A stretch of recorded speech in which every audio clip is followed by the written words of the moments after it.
Create That Life Legacy Designers, Amber Procia here. Welcome to episode number 14 of the Parenting Biz podcast, coming to you every single Monday. Now let's chat with this week's featured guest, Rhonda Habilry. Rhonda, are you ready to educate us on your journey of how you formated the life you've always wanted for yourself and your family? I sure am. Awesome. Rhonda is an author, speaker, advocate, and advisor. She is the author of the book Dealing with Autism and founder of MATES. MATES is a social inclusion program being introduced into Sydney schools. As the proud mother of a child with autism who graduated high school, Rhonda teaches how you can make a difference in the world today. She openly shares her journey and embraces the philosophy of different, not less, by Temple Grandin. Rhonda's years of experience in working daily with the challenges of raising a child with special needs sparked her passion to help others understand the unique needs of fellow parents, families, teachers, and healthcare professionals. She speaks at schools, universities, and conferences, fostering the leadership skills of her audience and facilitates a shift from awareness of people living with social exclusion to their inclusion. Rhonda, please take a minute to fill in any gaps from that intro and give us a little glimpse of your own personal life. Well, thank you, Amber, firstly, for having me on your podcast. Yeah, you pretty much summed it up nicely. There's two parts to my bio. Basically, it's what has happened to me, and our backstory is autism, and then how we have, as a family, for the purposes of this podcast, how I've reacted to the challenges that we've been presented with. Everybody has their story. My story is autism, but what I do now is I help other people on the spectrum with owning their diagnosis, with empowering them to shine the light on the disorder, and also in supporting mothers, because when you support the mother, the child thrives. So there's two parts to what I do. I support the child and I support the mothers, and also, of course, with the MATES program, which you've already discussed, I support the schools and the professionals. Fantastic, Rhonda. Thank you so much. It's our honor to have you on the show today, and I can't wait to go into more detail about all of that. So thank you so much for being here. As you are aware, our listeners are parents or parents-to-be that realize ownership is key to not only our parenting or business, but in life in general. And along that parenting journey, we can lose sight of that. However, if we focus on life as a game, an activity, or a sport, not only can we learn to let go easier, but we can also gain strength from our mistakes and design our core focus to be one of laughter, joy, and most importantly, having fun. Just like a 5-year-old kid in the sandbox. So this week, our entire interview will be crafted around the NRL team, the Sydney Roosters, Rhonda's favorite team. Now, welcome to our second match of the season called Try for Inclusion. Now, as you guys are all aware, this is just an analogy, and we can create and design our lives any way we want. Rhonda, this is your chosen sport, so please take us through your daily game and how you can make it work with your life and expertise. And before we go into the elements of the game, can you please just explain what autism is for any of our audience who isn't fully aware, please? Sure. Autism is very often misunderstood because it's actually called autism spectrum disorder, and it is a wide spectrum. There's no one look or one obvious diagnosis. There's no blood test that can diagnose autism. It's basically it comes down to a combination of psychiatrists, psychologists, pediatricians observing behaviour, and the new criteria is now covered under the DSM-5. Some key changes have been made.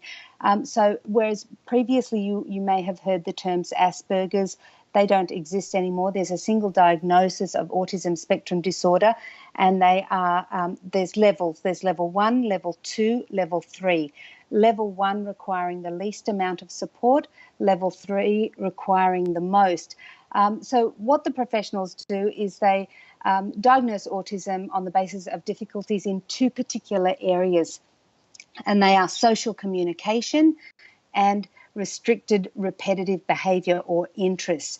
And to be diagnosed with autism spectrum disorder, the child must have difficulties in both of these areas.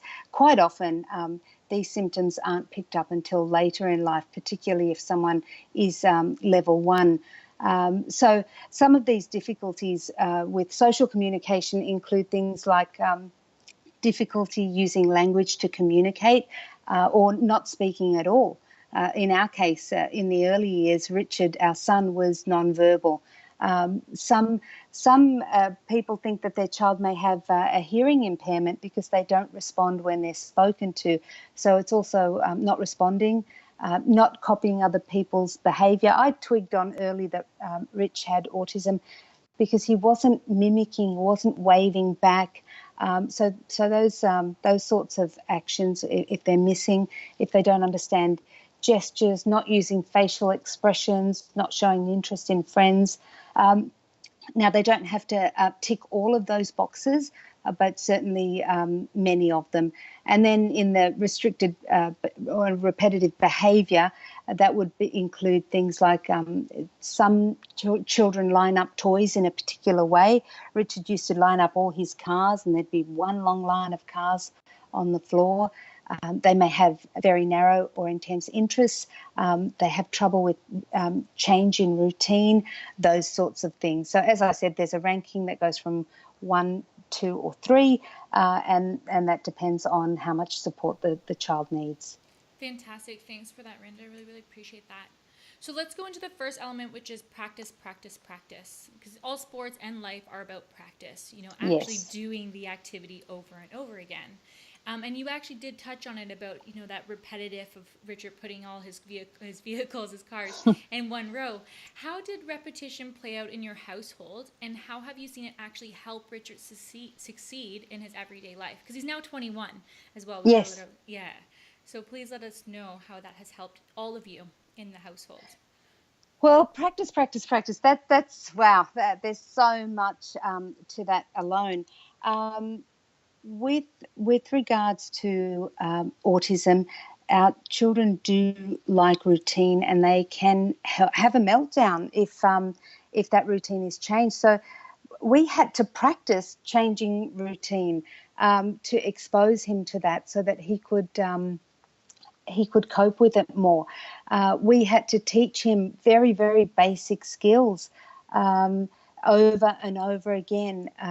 We had to, with children learn by mimicking usually. So they'll watch their parents and they'll watch how they eat, or they'll watch them hold a pen, and they will try it themselves. Whereas some children with autism just don't do that. So when we had to teach Richard to write, it wasn't just about, okay, now sit down, open the book. We had to teach him how to actually sit down first, but not just sit down. We had to break the task down to pull out the chair and then move in front of the chair and sit down.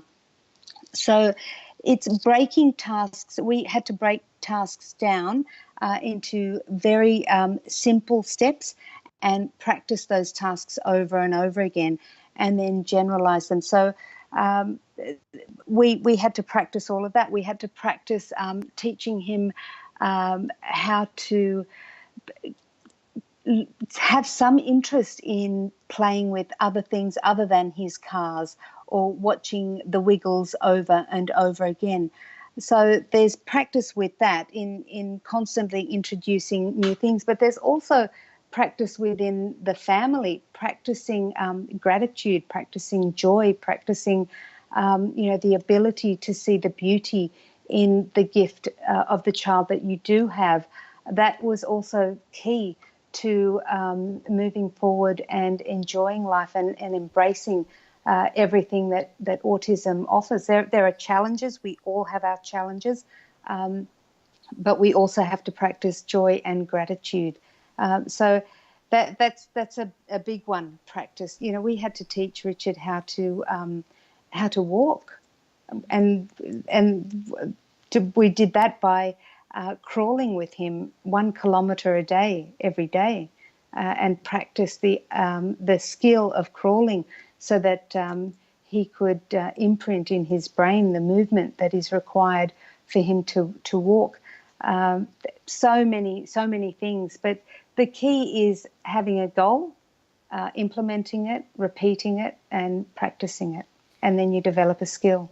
Absolutely. And you know what, though? It's so brilliant that you said it because you also mentioned about how it incorporates into your family life, but it also goes into your business life as well because now you guys have that articulation to be able to simplify one task that might in one person's mind seem so easy or simple. This is all you have to do when no, you need all these little elements to break down, like how you said to pull out the chair and get near the chair to then go sit down on the chair to then actually write. So it's fantastic as well because it actually allows you guys, including your husband and your daughter, Emily, as well, to be able to articulate and be clear and precise of knowing exactly what you're asking for. And I feel like nowadays, many people actually aren't able to do that. They think they have the end goal in mind, but they don't know those little steps and the small tasks to get them there. Oh, definitely. Well, that's how I tackled the project of writing my book. When you first think of writing a book, you just think, oh, the task is so monumentally huge that so often people procrastinate and never actually get round to doing it. So I very much put myself in Richard's situation. I thought, well, for him, asking him some of the tasks that I expect of him is as big as me writing a book. So how would we tackle it for Richard? Okay, break the task down. I broke the task down into writing chapter headings. And then I started with a chapter that I felt comfortable writing with. It didn't necessarily flow chronologically. And that's, our life with Richard. He did not meet his milestones chronologically. So I decided I'm not going to write the book chronologically, although later I put it into order. And that's how we are with autism. So I transferred that into writing the book. And then after that, I would start the chapter and think, okay, just write one thing that's inspiring about this particular theme, and I would flesh it out from there. So that training actually helped me in so many areas of my life. Order is your own order. Richard's order is different to my order, and it doesn't have to be the same as somebody else's order. I had to stop comparing myself and comparing Richard's achievements with those of others. And that is so freeing. Once you can do that, that is, it's so liberating because then you measure progress relative to yourself or your child, not to others. And that's very important. Of course, it's different if you're, if we've just come out of the Commonwealth Games. If you're competing in a sports race, that's a different matter entirely. But with regards to your own personal progress or your child's progress, it's really important to use your own benchmarks and not constantly compare yourself to others. Absolutely. It's such a big lesson of life. Nothing to do with everything else. How has that actually affected your daughter, if you don't mind me bringing in Emily? Because that probably actually affected her daily habits as well, really young as being a sibling to Rich growing up as well. And having that consistent structure, how has that impacted her life and where she's at now? Oh, it's impacted her hugely, but I have to say mostly in a positive way. I am so proud of her, so proud of the young lady she's become. She is amazing. She was 5 years old when Richard was born. So, her first years, she was an only child. The centre of attention was on her, and she could basically do no wrong. She was the most beautiful little girl. And then things changed when Richard came along because his issues occurred as a result of a mismanaged delivery. So from day one, he went straight into the neonatal intensive care unit, and I spent the first 3 months of Richard's life in hospital with him. So she very much went from being the centre of our world to moving in to moving in with her grandparents, my parents. So that was a huge shift for her. And also, when Rich was growing up, he also has a diagnosis of ADHD, which is not uncommon, but that meant he was so hyperactive, we really couldn't go anywhere. If she had a sporting game, it was either myself or my husband who would go and watch her. We didn't both go and watch her, and that would disappoint her greatly. The focus of attention was always on Richard's therapy. I tried my utmost to include her and to not let her feel that she was taking second place. But at the end of the day, we have limited hours, and as much as I tried, she was affected. But all credit to her, she was affected in a very, very positive way. She wrote a chapter in my book talking about autism from a sibling's perspective. And when I first read the draft, I was in tears. There were things I didn't know. She talks about how she felt that it was her fault that Richard had autism. Something that she did when she was young caused him to have the autism. So it was very insightful for me. She is now a clinical psychologist specialising in child development with a very, very special interest in autism. And she's fabulous. Her patients, her clients absolutely love her. Parents in my Facebook group contact me telling me that they can't believe she's their child psychologist, and they're just thrilled with her and how proud I must be of her, and I am. She's a wonderful professional, a caring, committed professional, but a very sensitive and kind human being. Incredible. That's so lovely. Thank you so much for elaborating on that, Rhonda. And this goes in beautifully into the next element of our game, is working as a team. Because I'm sure your family had to become a team as well. Yes, and yes.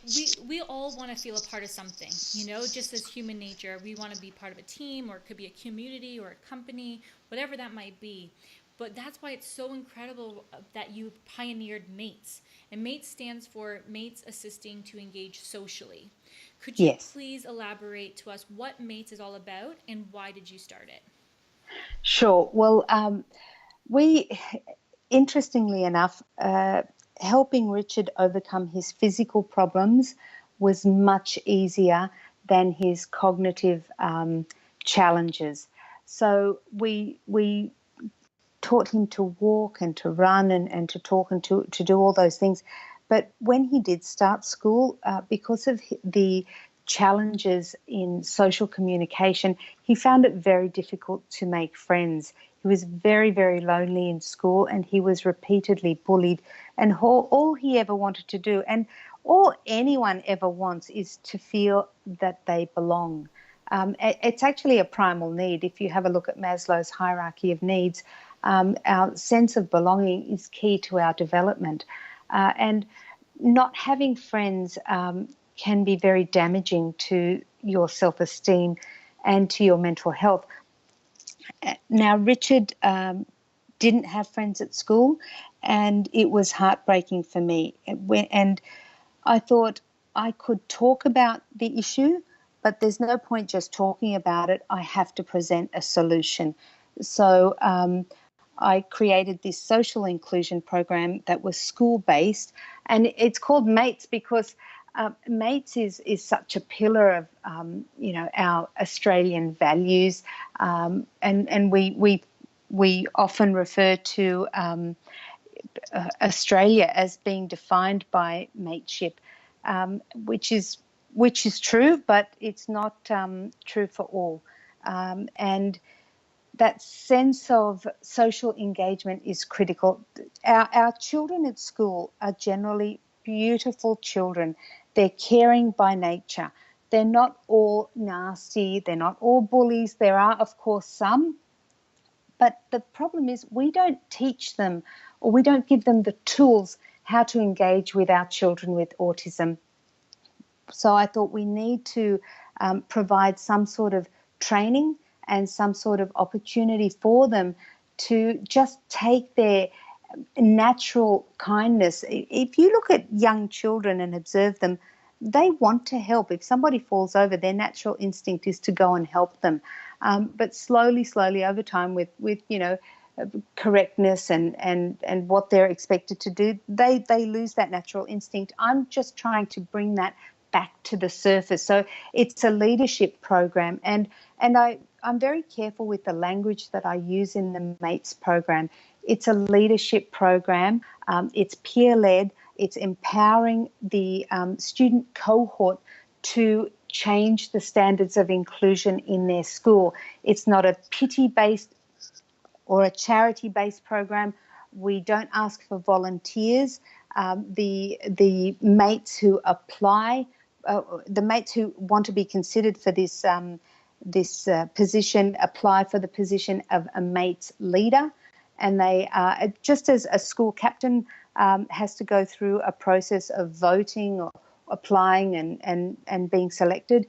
The mates leaders are selected and they are then buddied up with a student who needs a mate who needs some social support, and their role is very simple. It's to be their friend. That's it, pure and simple. But they're given some training, and they're given the same status in schools as any other school captain, house captain, sports captain.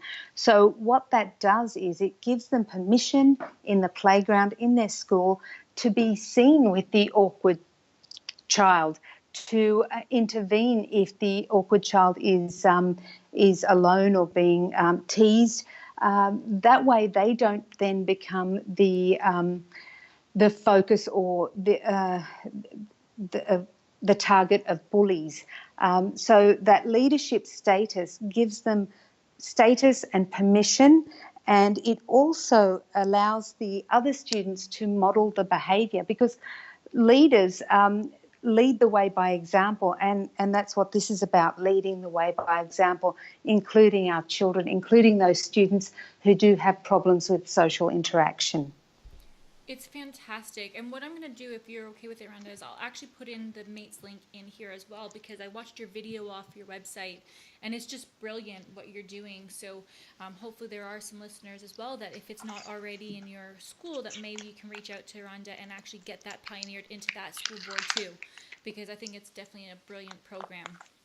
Oh, that would be fabulous. Thank you, Amber. And I know how powerful it is, because the culture then changes within the school when the students are talking about changing things, when the students are leading.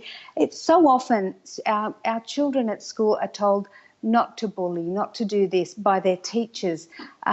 This shifts the focus from the teachers to the students themselves, and that's the power in MATES. Absolutely, and that actually goes into my next question about the MATES program, because in life or business, we can't succeed without the help of others. Of course, yes, we can get to a certain limit, or we can go so far on our own, but at some point, to take ourselves to the next level, we need a coach or a mentor or guidance to truly bring out the best in us. How have you found MATES, the program, affect the teachers? Because there's also teachers involved as well, as you said, and students apply for it too. What have you known before you pioneered MATES program, but what have you now seen as a result of how it made them to become better human beings? Because this is also what's doing with your leadership program. What were some other massive successes for the students and teachers based on going through this program? Well, I find it fascinating that we have no problem engaging a coach for basketball or for tennis or for rugby league, and we have no problem engaging a coach for singing or for music, learning to play an instrument. But we don't apply that same concept for our students who need assistance in improving their social skills, and that's what actually was another trigger, because we all need a coach where we need to improve our skill set. Now, I've gone into schools, I present workshops. There are teachers out there who have graduated 20 years ago, 25 years ago, where autism just wasn't an issue. for whatever reason, whether they were segregated, our students were segregated, or whether the condition is actually on the rise. For whatever reason, the teachers didn't need to be trained in autism. So they're out there, they're having to deal with the students in their class with autism, but they don't have the appropriate skill set or the training. I also I presented to fourth year education students at university, and interestingly, before I do present, I asked the lecturer, well, what level of understanding of autism do the students have? Now, bear in mind, a fourth year student is going out to teach the following year. And I tell the lecturer, I don't want to start at the very basic of what is autism, if they already know. And the lecturer invariably will say, start at the beginning, start at the definition, which I find astounding. Now, conservatively, 1 in 100 children will be diagnosed with autism this year. And I think that's extremely conservative. So at least one student in every year group will have autism. Yet these teachers are receiving no training. After a 1 hour presentation, I will have students come down to me and say, that was so good. We were so worried about encountering a student with autism. Just telling what to expect and giving us some strategies has helped and has really sparked an interest in me wanting to learn more. And that's what a good coach does. A coach just brings your own ability to the surface.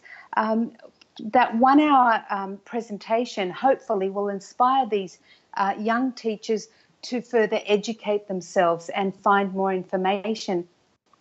So through workshops, through presentations, I try and help our professionals. Now, it's not fair that these teachers don't have the training, and I really think it's an injustice not only to the teachers, not only to our children on the autism spectrum, but also to the other students in the class and to the whole school. Absolutely. And, it's really interesting of what you said about going to speak to fourth year students, because it would be really interesting. Imagine you having that conversation with first years, because that could have redirected their entire direction of their university career by having that in the first place.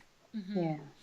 Wow. So let's move into the next element called winning and losing matches, because the question is life all about keeping score? Now, I'm sure that question is debatable, so we don't need to go into that.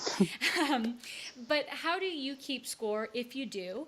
And do you even bother with a scoreboard? And that could be at home, in business, and with Richard and your family as a whole. How has that helped, thinking of people's different strengths and weaknesses like you touched on, but keeping a score or keeping goals in mind? Well, I think it's important to have your own goals, and that's what we did. We always had a goal that we were working towards with Richard. Our initial goals were very basic, teaching him to walk.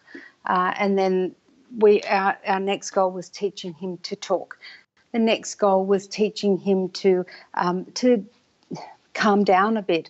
And then, once we achieved a goal, we would introduce another goal. We always had a goal that we were working towards. Even today, he's 21. My goal with him, or our goals with him, to help him find a career that he loves, because unfortunately our young people with autism, once they leave school, they find it really difficult to gain employment. The percentage figures vary, but it's in the vicinity of 50% of our young people are actually unemployed post-school. It's not that they don't have any skills, it's that their skills are not nurtured, and they're not given the flexibility that they need. So we're working on finding Richard's passion and developing that. And with Richard, I'll put it out there, he's not going to be a 9-to-5er. It's not going to happen. So I asked him, what do you want to do? And he said, Mum, I like to talk. I like to be with people. And so we've been working on developing his public speaking career. And I am so proud to say that now he goes into schools and advocates for himself and his peers. He has his keynote, and it's called I'm Just Like Everyone Else. And he goes in there and presents it. The students love him. He has a version for primary schools. He has a version for high schools. He's been invited to speak at doctors' conferences, at disability conferences. He has been asked to be the closing keynote speaker at the Aspect Autism in Education conference in Brisbane in August. So I'm thrilled about that. They're flying him up and they're looking after him, which is fabulous. He spoke at the conference previously after submitting in Melbourne 2 years ago, but he submitted an abstract, which meant he had to he had to fund his own flights down there. But being invited to be the keynote speaker, he's being treated equally to the visiting professors that are being flown in from overseas. So this is wonderful. We've developed a puppet show to present to primary schools, and it's it's an entertaining puppet show. And he talks about bullying. Well, he doesn't talk about it. The puppet show deals with the subject of bullying on a very basic level, and friendship and inclusion. And it stars Richard as Tommy the Turtle, because turtles are, a little awkward and they don't quite fit in the sea and they don't quite fit in the land. But we've got that happening, and the school kids love Tommy the Turtle. And Richard, being Richard, tends to go off script. So we have a ball presenting it. The kids love it. He'll tell me midway through the performance, Mum, I'm going to be the shark today. And I said, no, we didn't. That's not the way it is. And he goes, no, I'm the shark. So he takes the shark and switches roles. So it's a very fluid presentation that's really, really engaging and entertaining. So that's what we're working on now with Richard, to develop his natural skills, his natural charisma, so that he's not boxed into some sort of sheltered workshop where he would just, wither away, because of his challenges. That's where they were looking at, finding him a job placement. And the thing is, our kids do have joy, and they have a love of life, and so often they're stifled because they don't fit into the in inverted commas, the normal sort of box. They're then shunted off because it's just too hard to look for their natural ability. So what I'm trying to do also with my events, I have 2 events coming up in the next few weeks. One called Autism and Me. It's our second one, and it's a conference which puts our young people on the spectrum front and centre on stage. They are the VIPs at this conference. So I've attended so many conferences where they do fly in the experts. It's the experts talking, and our kids aren't really given an opportunity to speak. So the speakers are all on the spectrum, and the entire spectrum is represented, from young children to a 40-year-old adult. Got 2 school children, and the ages go up from there. And I've got level 1, level 2, and level 3 represented. So it's presenting the face of autism. I'm thrilled. Only this morning I confirmed that the New South Wales Minister for Disability will be attending, our federal member will be attending, her town hall at Randwick Town Hall will be attending and speaking. So it's empowering, because what this allows our young people the opportunity to write a speech, to talk about their experiences, and to have the experience of speaking on a public stage, not just, in private, in a psychologist's office. And one of our speakers has already said, I've decided I want to do more public speaking. Just by giving her this one opportunity, she's seen an opportunity for her future. So that's one event. The other event is Model Mates, and this will be our third annual event. And this is a fashion industry event. And I decided on a fashion event because I thought, what's the most elite industry? It's got to be fashion and modelling. Most of us can't cut it as a model. And I thought, if I put our kids on the catwalk, modelling clothes, the opportunity to be dressed, celebrated, and, just walk down that catwalk with people clapping and cheering for them, that would do huge things for their self-esteem.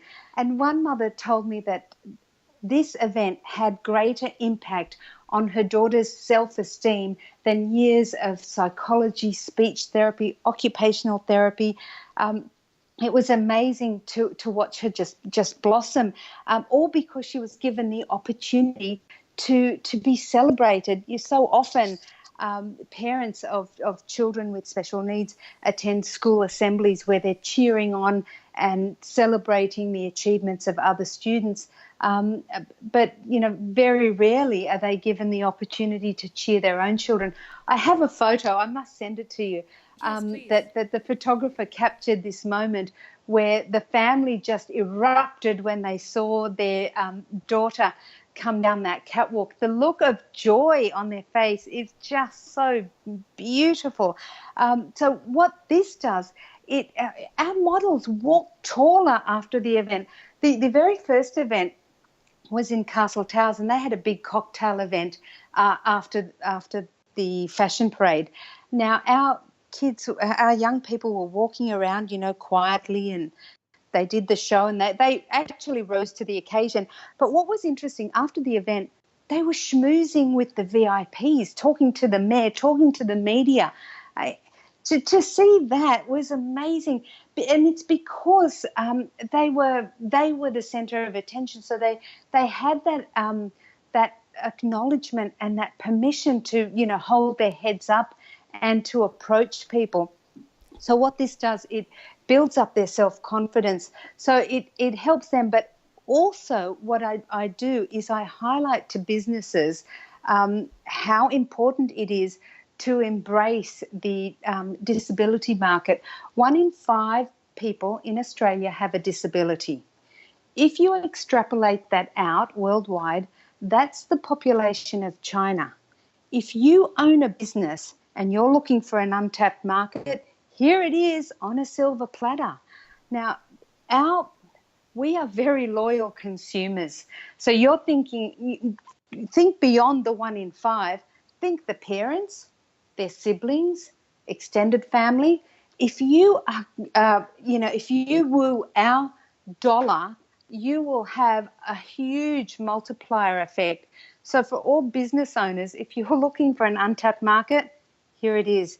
And I think they're starting to realise that. Target recently has been including models with disabilities in their campaigns, as has Kmart, Microsoft. So they're starting to twig. Small business owners, if you're looking for an untapped market, you should explore this one. So the Model Mates event serves a dual purpose to help build the self-esteem of our young people, and also to alert businesses to the possibility of, a huge market. Absolutely amazing. Thank you so much for sharing all of that. And of course, we're almost at the end. I'm sure, Rhonda, you'll share with us how we can get in touch with you, and I'll add it to the show notes. So anyone who is listening that would like to jump on board or even just attend these events to hear more, I'm sure we'll put that all in the links as well. So I'll add that in. But I have to say just really quickly, we were talking a bit offline, and, all the accomplishments that Rich is having right now are just massive, and honestly, you definitely have to be proud of yourself and your husband and your daughter too, because it's obviously been team effort to get him there, and obviously so proud of himself too. But also to let listeners know that yes, Rich is doing so phenomenal and speaking now, but when he was a child, he wasn't speaking at all. So, Yeah. if you're a listener and your child has autism right now as well, and maybe they're not talking, it doesn't mean that they're not going to talk forever. So, That's right. Now, the thing with the professionals in the early years is they take away your hope. And that's the worst thing you can do to a mother or a parent is take away hope. So a lot of my message, especially in my work with mothers and women in general, not just mothers of children with special needs, there is hope. If you're in that dark place, you don't have to be there. There is hope. There is light at the end of the tunnel. It's really important not to let the limiting beliefs of others become your own. How many times I was told I'm wasting my time. How many times I was told I'm in denial. I am delusional. I'm being taken for a ride by charlatans who just want my money. The number of times I had to make a very decisive. I had to think. No, I'm not accepting that. It was as clear cut as no, I don't accept that. I'm moving on. It's a decision. It is a decision not to accept other people's limiting beliefs. And to create your own beliefs and your own dreams and goals and work towards them. And you talk about the analogy of rugby league. If you have a look at that game, they pass the ball backwards to move forwards. So often we take two steps back in order to make one step forward. And don't be disheartened by those backward steps. They will happen, and they happen to everybody. The key is to just make sure that your step forward is bigger than those steps backwards.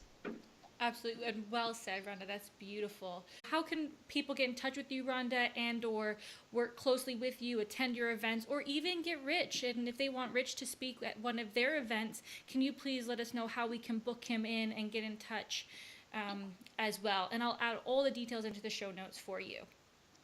Great. Well, we would love the opportunity to present at your school. Richard has his keynote and the puppet show. If you would like him to visit your school, then get in contact by sending me an email. Amber will put that email address at the end of this podcast, or call me. My number is listed on the website. Also, if you would like your teachers to undertake some professional development, I do have teacher workshops. I also have my own keynotes, which are all about not, as I said, autism is the backstory. My keynote is about empowerment and how to, move beyond the challenges that we're all presented with. So I have my own keynote. If you'd like to attend our mates events, then I advertise them regularly on my Facebook, in my Facebook group. You're welcome to join the group. And I do speak at universities, schools, and conferences. So what we'd love is for the opportunity to shine the spotlight on our young people, but also to empower people to become the change they want to see. Just because you may not be in the special needs space or have a child with special needs, but you can be a part of the solution in creating a kinder world for all people. And that's the message, creating a kinder world, a more inclusive world. And my mantra is most definitely inclusion. So if you want to talk inclusion, please get in contact. Fantastic. Thank you so much, Rhonda. Everyone, I will put that into the show notes so you'll be able to just click on the links below and find them all from there. So thank you so much for being on our show and being so open and honest and just telling us as it is and living proof of it day in, day out. It's been really an honor to have you on our show today. So thank you so much, Rhonda, for taking the time out. Oh, thank you, Amber, for the opportunity. I've really, really enjoyed chatting with you. It was really fabulous. Oh, you're most welcome. Well, thank you so much, listeners, for listening to today's episode. We appreciate and love you all. If you've enjoyed it, please like, subscribe, or follow us on your chosen platform. And of course, share with anyone you could see benefiting from today's episode as well. For those who are brand new listening to our show, you can find us on iTunes, YouTube, Stitcher, Podbean, and Spotify. And we'll be releasing our next episode every single Monday. So look forward to having you guys tune in then, and have a wonderful week. Thanks again. Bye.